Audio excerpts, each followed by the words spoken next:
Olá, meu irmão, olá, minha irmã. Estamos aqui mais uma vez para dar continuidade aos nossos estudos, né, do Evangelho segundo o Espiritismo.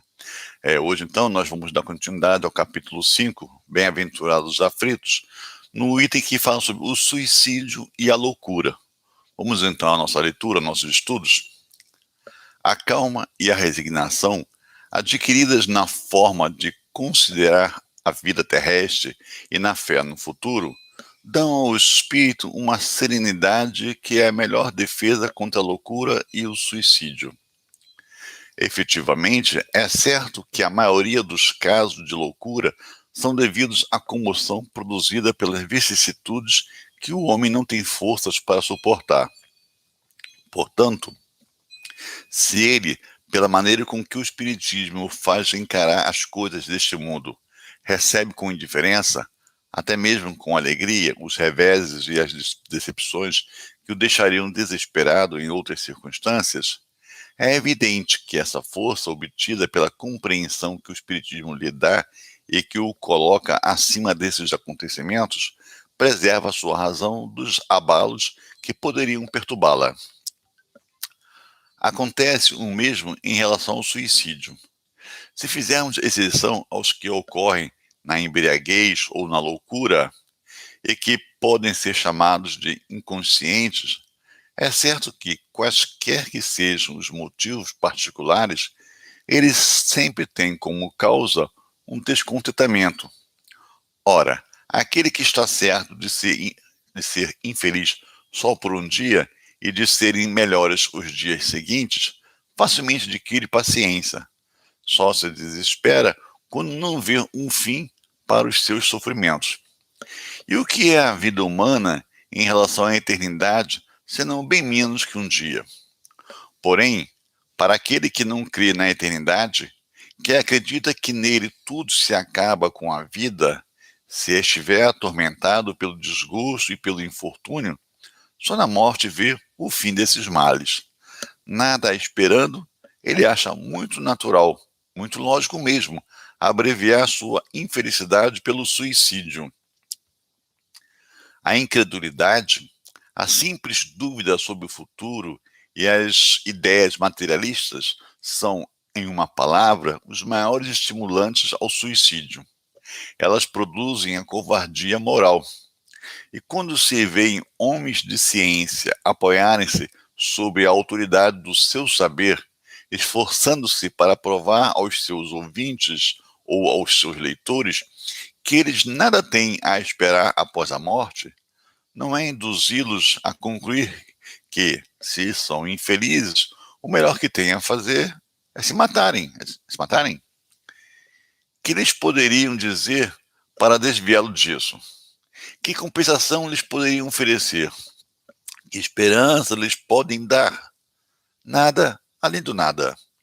De onde é preciso concluir que, se o nada é o único remédio heróico, a única perspectiva, mais vale atirar-se nele imediatamente do que mais tarde, e assim sofrer por menos tempo. A propagação das ideias materialistas é, por conseguinte, o veneno que inocula em um grande número de pessoas a ideia do suicídio.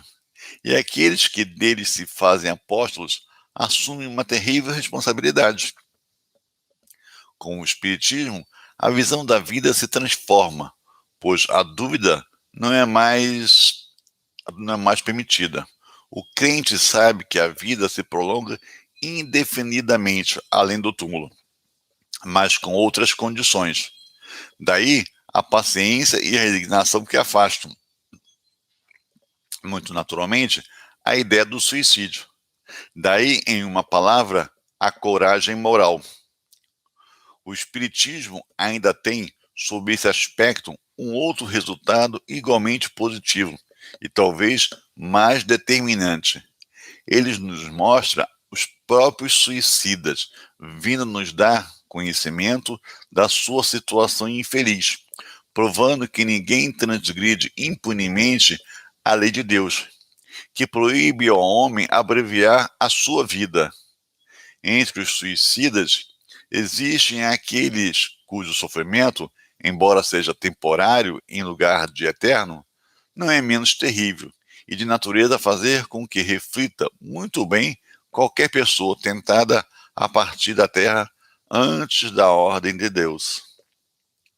O espírita, portanto, tem vários motivos para contrapor a ideia do suicídio. A certeza de uma vida futura, na qual ele sabe que será tanto mais feliz quanto mais infeliz e resignado tiver sido na terra.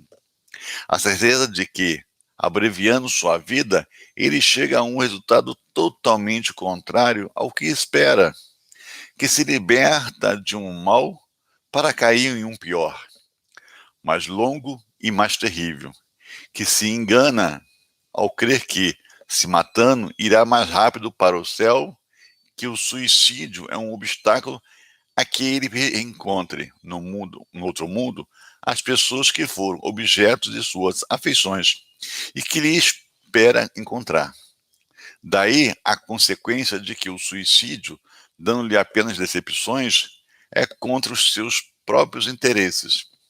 Assim, o número de suicidas evitados pelo Espiritismo é considerável e pode-se concluir-se que, quando todo o mundo for espírita, não haverá mais suicídios conscientes.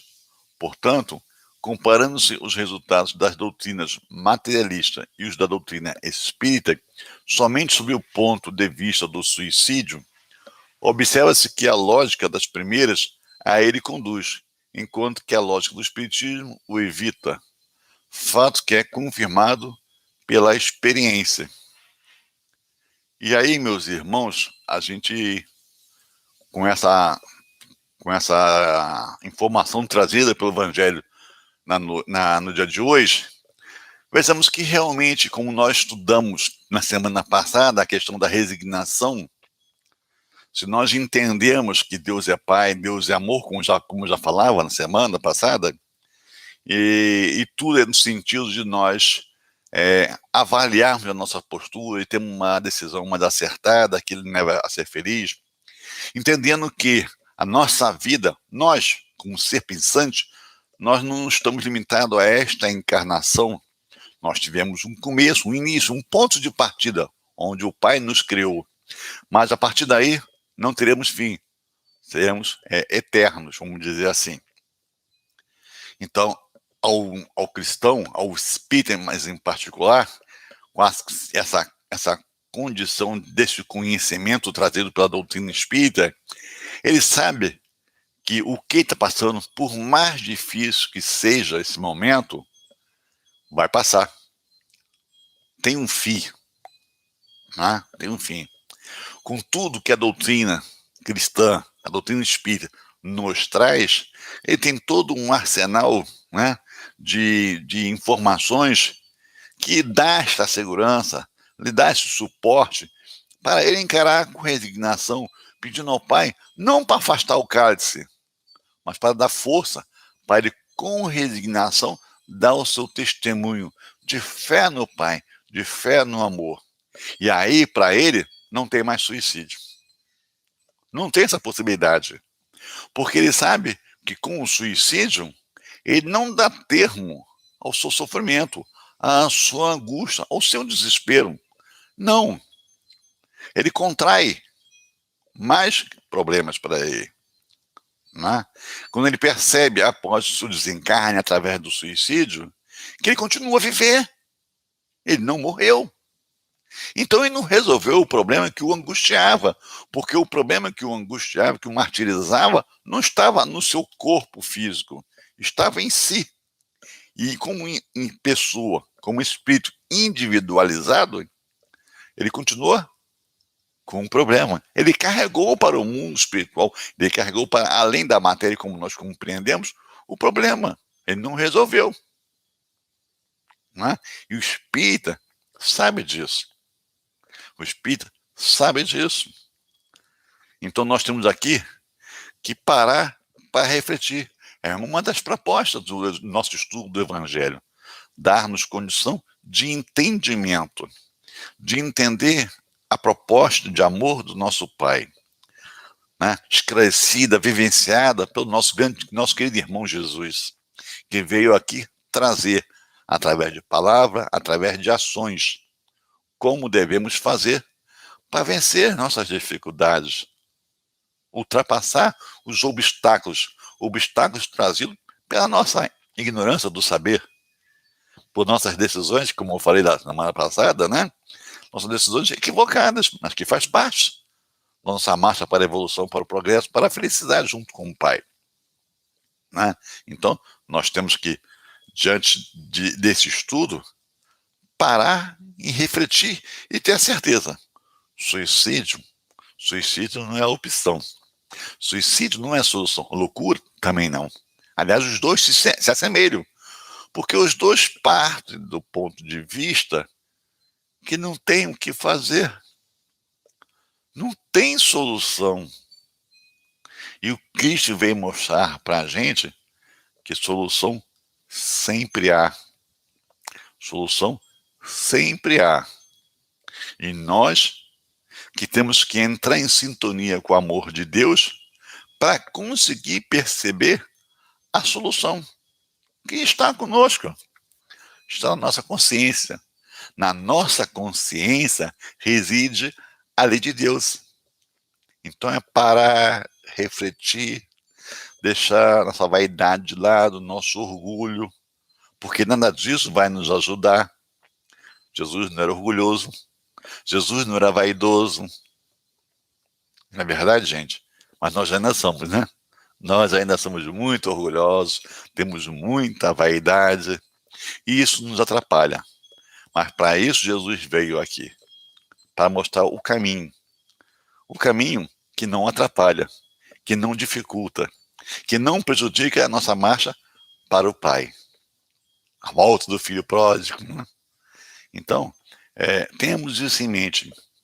A leitura também nos traz que, através da doutrina espírita, mas em particular, aqueles que se deixaram levar no seu desespero, na sua dor, por não conhecer, ou por um momento de fragilidade que sucumbiu, sua fé cedeu, né? Não estava tão solidificada assim, e ele se deixa levar pelo suicídio, ele lá se descobre que sua dor continua.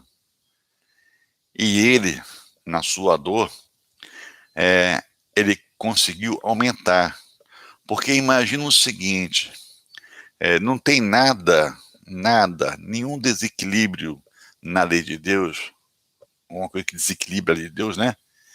Que Deus não faça com que você volte. Toda ação errônea, ela tem que levar aquele que cometeu o erro, situações, oportunidades de refletir e aprender, para voltar ao caminho do equilíbrio, para voltar à lei. Então vamos imaginar o seguinte, esta máquina, que é o nosso corpo, que nos dá a oportunidade de exercitar aqui o aprendizado através das dificuldades que a matéria nos impõe, né? Vamos imaginar o seguinte, ela viveria aqui, normal, o equilíbrio, né? Vamos só arredondar, 100 anos, que seja. 100 anos. E com menos do que isso, por motivos diversos, a pessoa se deixa levar pelo suicídio. Olha só, aquilo que nos prendia, aquela energia que nos prendia ao corpo físico, vamos botar assim, vamos ver um comparativo, fica mais fácil. O carro ia dar uma viagem de não sei quantos quilômetros, muita coisa. Então, se botou combustível no tanque para fazer aquela viagem de X quilômetros. Se você encurtou a viagem, o tanque está vazio. Não, o tanque ainda tem combustível. Não tem como tinha antes, mas tem combustível. No nosso caso, o nosso corpo ainda está com combustível que prende-nos ao corpo. Que prende ao corpo. Ele não se diluiu até ficar tão pouco, tão fraco, que não conseguia unir o espírito, que somos nós, a matéria, a carne, né? Quando isso flui naturalmente, a gente naturalmente faz a passagem. Mas não foi o caso. Nós tiramos a condição da máquina, do corpo funcionar. Nós fizemos uma agressão tão forte que o corpo, diante dessa violação, né, dessa brutalidade, o corpo não tem como se manter em equilíbrio e ele falece. Mas falece com esta energia que era a energia utilizada para manter o espírito, nos manter próximo a ele. Então, gente, olha só, vamos supor que eu dei um tiro. Eu estou tão preso à matéria, tão preso àquela ação, que eu sinto, não é impossível, né? Eu sinto a dor da agressão que eu fiz no ponto final da partida, né, do corpo. Eu sinto a bala, eu sinto a dor. São tantos depoimentos, na literatura espírita, tem tantas obras que nos trazem depoimentos de pessoas que se deixaram entrar pelo suicídio. Gente, não vão fazer isso. Vamos acreditar no Pai. Vamos acreditar no amor de Deus, que sempre estende a mão. Está difícil, está muito difícil. Para. Vai no cantinho, só você, e pede ao seu pai: Pai, me ajuda, dai-me forças. Não estou conseguindo mais, não sei o que fazer. O Pai é bom, o Pai é de amor, o Pai é justo. O Pai vai lhe amparar, o Pai vai lhe carregar no colo. Tenha fé nisso. Não perca essa fé. Porque irmãos que se suicidaram relatam que, ao se jogar diante de uma locomotiva, de um trem, e foi arrastado por ele pelos trilhos, este som do trem ali arrastando ele fica na sua lembrança, não fica no seu ouvido, ele não tem mais, mas fica na sua percepção, né? Aquele que dá uma facada também, gente, sente essa dilaceração. Outros espíritos ainda dão depoimentos, gente, que se veem presos ao caixão e sente a dor dos vermes se alimentando do seu corpo físico. Eles se sentem presos ainda. Então, gente, são vários testemunhos mesmo, nos trazendo as consequências dolorosas desse ato infeliz. E sem contar que nós, psicologicamente falando, estamos tão afetados, que a gente não vê, como a leitura nos trouxe, a gente não vê os nossos amigos que nos querem bem. Muitos deles estão ali, em nossa volta, para nos acudir. Mas nós estamos tão desequilibrados pelo que já sentimos antes e pela ação que sentimos ter feito conosco mesmo, que a gente não os ouve, a gente não os vê. E o sofrimento se prolonga mais ainda. Então, meus irmãos, vamos, independente da religião que professamos, se somos espíritas, católicos, evangélicos, não importa. Mas se cremos nesse Deus, devemos crer, acreditar que Ele não nos desampara. Ele não nos dá uma prova que a gente não possa ter êxito. Ele não dá um peso que a gente não possa transportar de um lugar para outro. Podemos nos sentir cansados? Sim, faz parte. Mas quando isso acontecer, o suicídio, a loucura, não é a opção, não é a solução. A opção é Deus, a solução é Deus. Não sei falar com Deus? Como é que é Deus para poder visualizar isso, né? E ficar mais fácil para mim? Não sei. Mas todos nós conhecemos pela história o Mestre Jesus. E Jesus disse para nós: eu sou o caminho, a verdade e a vida. Ninguém vai ao Pai se não for por mim. Pede e alcançareis. Jesus também falou isso. Pede e alcançareis o que desejas.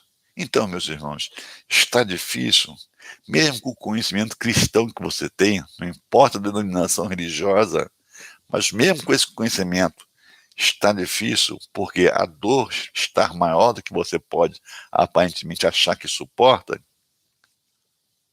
Humildade. Pai, me ajuda. Está difícil para mim. Me socorra, meu Pai.